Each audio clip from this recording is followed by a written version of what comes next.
The HOA patrol thought they could climb his fence like they owned the place. They had done it before. But this time the black homeowner was ready. He electrified his gate and watched from the porch as everything backfired. For Marcus Green, his home was more than property. It was peace. A 2-story brick house with a wide porch and a sturdy fence he built himself. That fence wasn't just wood and steel, it was a boundary, a message. Respect my space.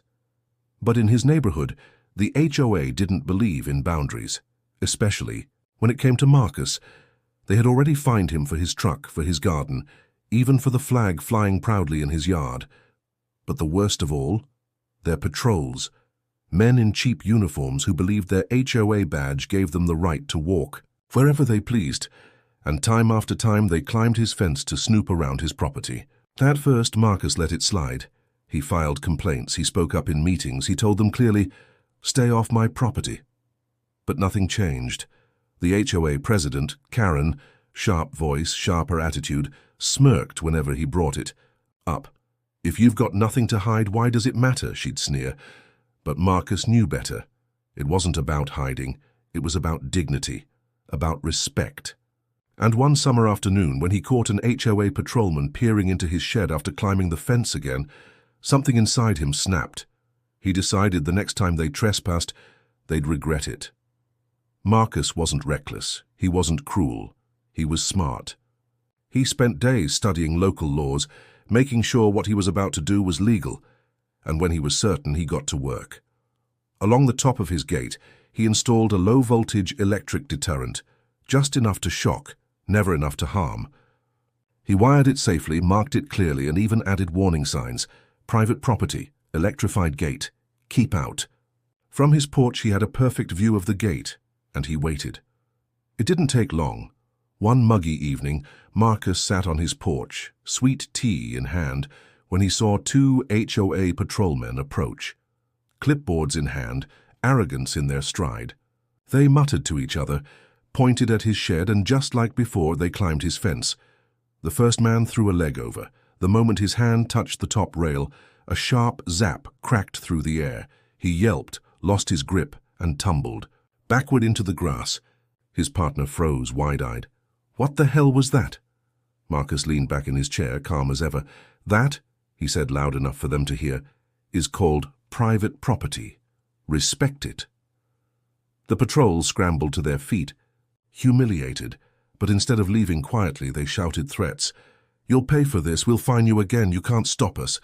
Marcus stayed cool. He pointed at the warning sign on the gate. "I told you before, trespass again and you'll regret it. Now get off my land."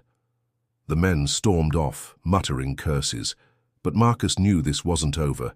Karen wasn't the type to let humiliation slide. And he was right. The next morning, Karen marched to Marcus's house, flanked by the same 2 patrolmen. Her heels clicked against the pavement, her clipboard tucked under her arm like a weapon. She jabbed a finger toward Marcus's gate. "You assaulted my officers!" she barked. Marcus stood tall on his porch, unshaken. "Your officers? They're volunteers with clipboards, and they trespassed. I put up signs. I followed the law. You don't get to rewrite property rights." Karen's face turned red. Neighbors gathered, whispering as the showdown unfolded. One brave man in the crowd shouted, "He's right, you can't just climb people's fences." Others nodded. For once, Karen didn't have the crowd on her side. Karen, furious, called the police. She thought she'd corner Marcus.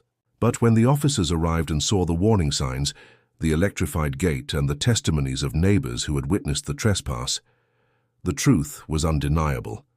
One officer shook his head at Karen. "Ma'am, the property owner has the right to secure his fence. He posted warnings. Your patrol trespassed. If anything, you're the ones facing charges." The crowd gasped. Karen sputtered, trying to twist the narrative, but the patrolman stood silent, ashamed. The law wasn't on their side. It was on Marcus's. From that day on, the HOA never climbed Marcus's fence again. The patrols stopped their harassment, their arrogance shattered. And Karen, she lost credibility. Neighbors who once feared her now questioned her leadership.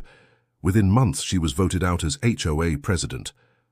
Marcus's porch became a symbol in the neighborhood, not just of defiance but of dignity. He never raised his voice. He never broke the law. He simply stood firm, and in doing so, he reminded everyone what it meant to truly own your space. This story isn't about electricity or fences. It's about boundaries, the ones we build and the ones others try to cross.